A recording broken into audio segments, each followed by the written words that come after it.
theorist that can be linked to ideology is Karl Marx. Marx believed that the wealthy exploited the non-wealthy. The wealthy, otherwise known as the bourgeoisie, did this by paying the non-wealthy, known as the proletariats, to work for them for a minimal wage, whilst the wealthy took the profit for themselves.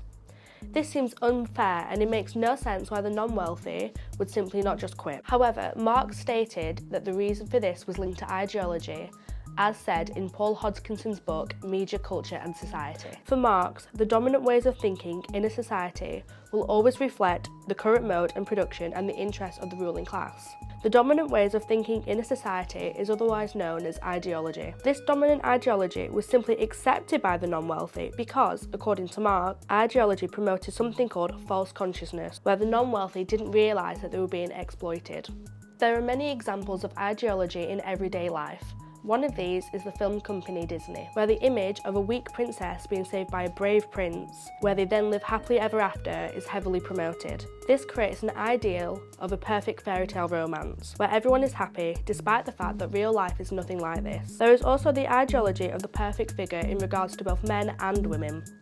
The perfect figure is otherwise known as size 0, where people are shown to feel pressured to be small and petite. Fortunately, nowadays there are shown to be many body positive enthusiasts, which hopefully mean that the ideal image of the perfect figure will eventually change. Another philosopher once stated that in order for social order to be controlled and reproduced, it can be done in two ways. Firstly, through violence, and secondly, through ideology.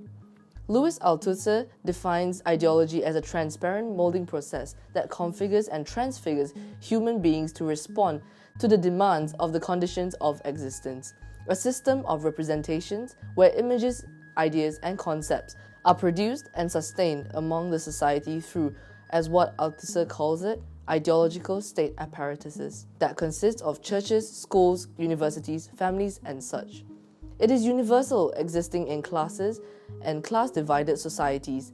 Althusser says that mankind, you and I, are no longer autonomous or free to govern ourselves to act independently, but we have become the outcome and building blocks of social structures.